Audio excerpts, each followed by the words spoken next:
alien that works for somebody. I'm like, I don't think you're missing the whole thing if that's all you think that's going on here. Yeah. And but you're going to catch criticism zoo out for there. that. Yeah, there is. There literally is.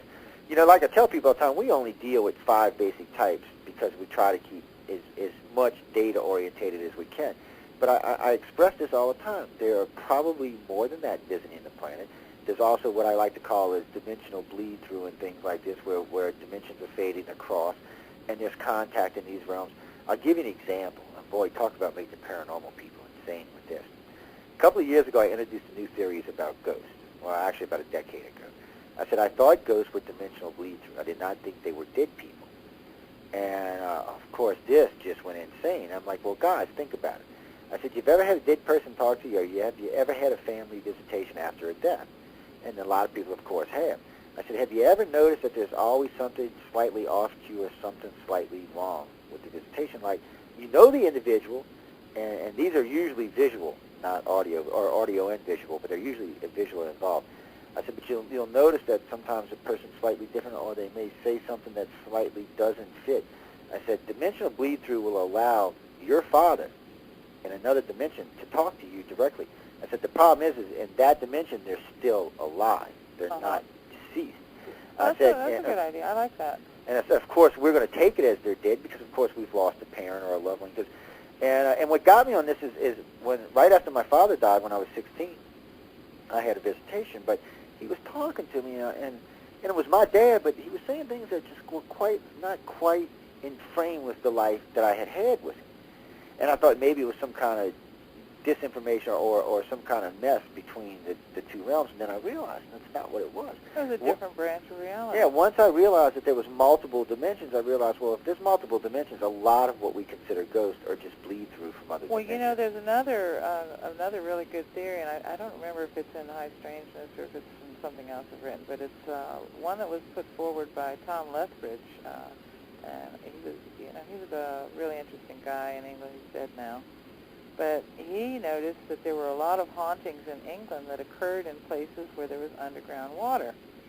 And what he noticed about these situations was that they were like recordings, and they would only play when the atmosphere was just damp. And for example, like they would see a Roman soldier marching along, only the Roman soldier, you'd see him only from his knees up, because the original Roman road that he was marching on was, a couple feet down in the ground. It had been buried by, the buildup of dirt and so forth, and however long it's been, and that they didn't seem to interact in any way with the current reality. They didn't notice anything or anybody. They would just be marching along, and it would play over and over again. And then there were other situations where a ghost would appear at a particular time under particular circumstances, like if the moon is full and there's a ring around the moon or whatever, you'll see the white lady or whatever, or the headless horseman, and that these kinds of things, he thought, reflected the fact that under particular atmospheric conditions,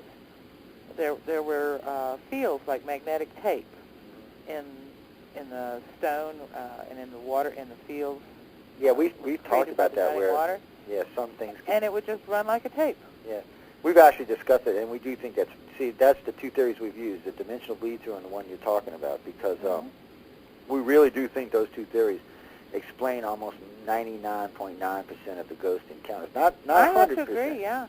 I like it. But, because, there are places like there was a cave that some guys I know just did an investigation, and come to find out the rocks were very magnetic in the cave.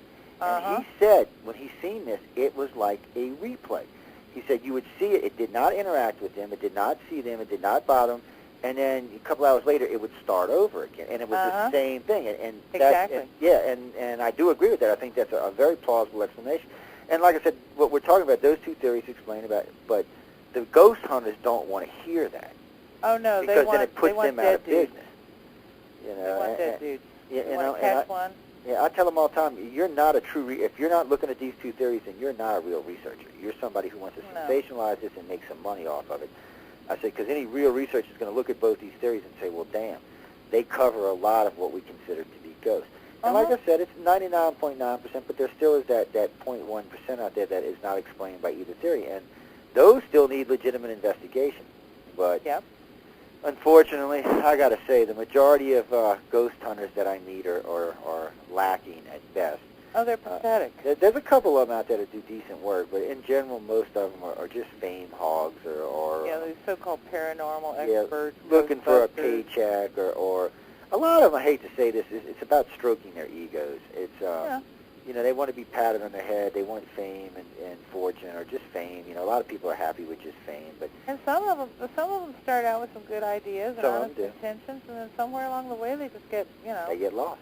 They get lost yeah. there. See, that's another thing I'm real lucky with. I can't really get a big swole head because I have a big support group around me, and they will pop the bubble. Oh, like me that. too. Absolutely. They're like, Joe, have you lost your mind? What are you talking about, Joe? Are you getting off on a rampage? Just shut up and sit down and pay attention to what you're saying. Yeah, I've got and a they're all research very, group and a you know, big family and that's you what know, we have. We have a big family and a big group that we work with, and most of them have known me for years and years, and they're not afraid to say, Joe. Well, it's like when I introduced the new theory on Betty and Barney Hill. Most of them, like, they had a heart attack. And because I said Betty and Barney Hill were MILAMs. They were military abducted in the United States. They were actually physically abducted in Canada by aliens, re-abducted in the United States, and it's based on the tapes because everything that Betty and Barney talk about are talking about terrestrial-based technologies. You know, nail samples, hair samples, skin samples, urine samples, needles. They describe the room as like an operating room with operating materials.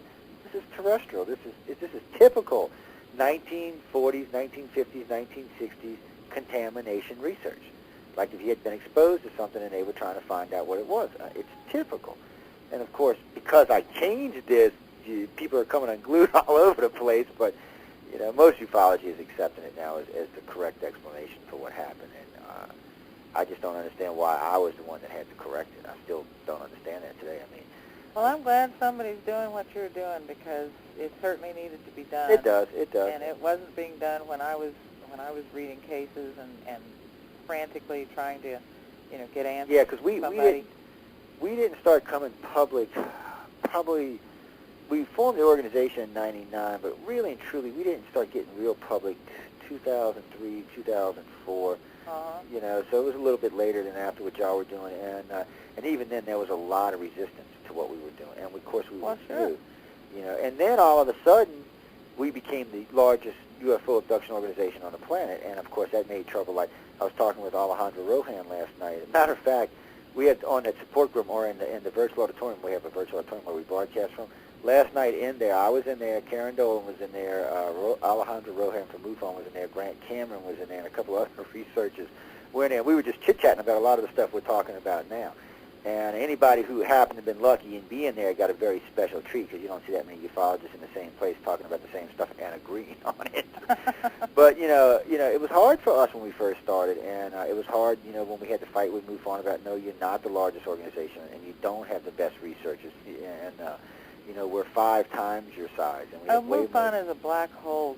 It is. Collect cases and they disappear. Well, that's Alejandro asked me last night why I formed Dicron. That's what I told him. I said it was the black hole of Calcutta. I said I would send in 3 months worth of data, and 2 years later I'm still waiting for a reply. I said enough was enough. I said I couldn't do that anymore. I said my directors will submit something to me, and if they don't hear from me back in a week, I get a phone call. Hey, Joe, did you read that case I sent you? What did you think about it? And we'll discuss it right then and there. And that's the way it should be handled.